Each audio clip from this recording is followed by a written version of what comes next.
So good morning. Today is Thursday, Huwebes guys, June 11. So tayo babalik sa hospital guys kasi hindi tayo nakapa-check up last ng follow-up check up kasi na priority ang ating kalimut ko.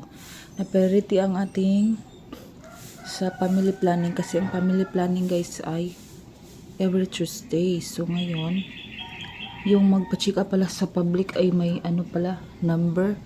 Only 30 patients ang kanilang tanggapin every day. So hindi ako naka-line up. Tayo ay full storage na naman tayo guys. Kung saan tayo ay mag-record. And then kahapon hindi ako nakapag-edit guys kasi inuna ko yung sa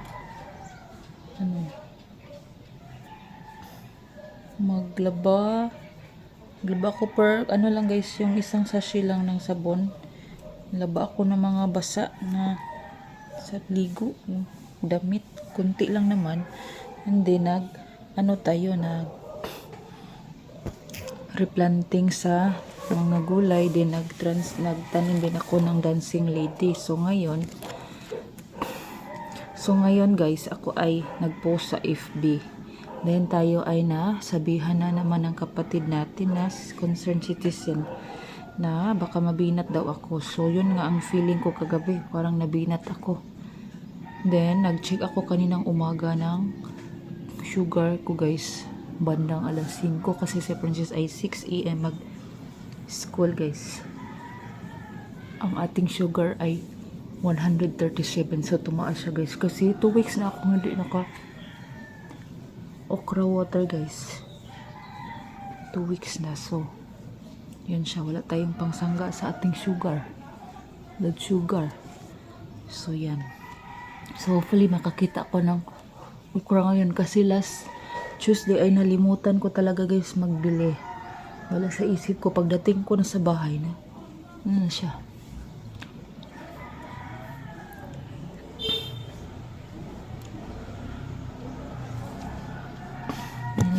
Lang guys, sunblock lang sa kayo umtay pang pagwapag yun. Then concealer gamay, concealer so silang tayo no.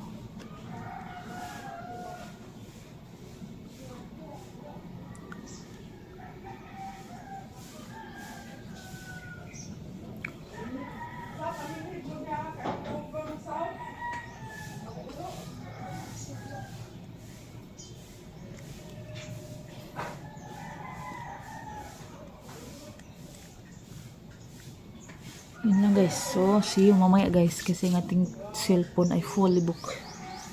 Fully book guys. So, ganyan siya. Basta way ligo guys. Ganyan lang ang buhok ko. Si Elsa daw na siya. Sabi ni Kelly.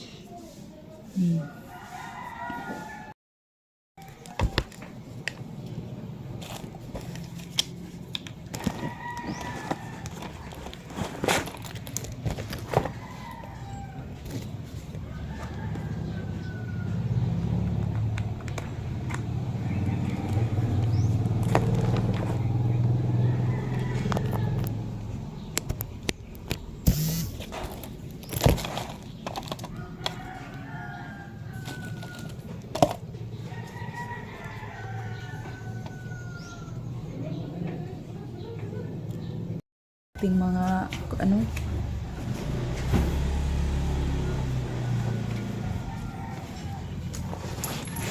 di naman ka maligo. Hindi na. Karawang pinsin mo. Lili? Ha? Sugot dili.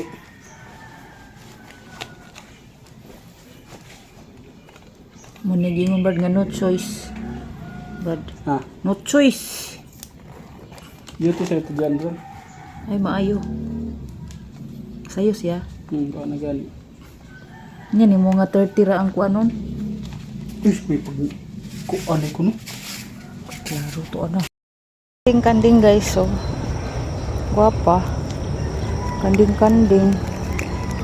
anay bangs. Huwag na ba ni sa mo kanding. Morning guys. Papunta na tayong PMC. So tayo ay naglakad lang kasi wala tayong pamasahe. Papunta doon. Ano lang, mag-save tag pamiliti.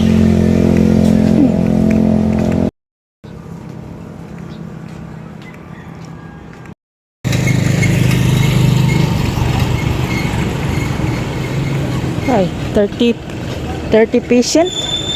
Nya. Nilag makaabot ni guys. Naninag-linya. OMG. Kung kuan guys. Itong antibiotic ay. Naman po nag-atang naman po ni siya. Akong lagaon ba kay. Wala ko'y tambal. May tambal is hurot na. Nag-atang po kasdalan di. For sure, ibton jud ka di ito nang kuagod lot eh.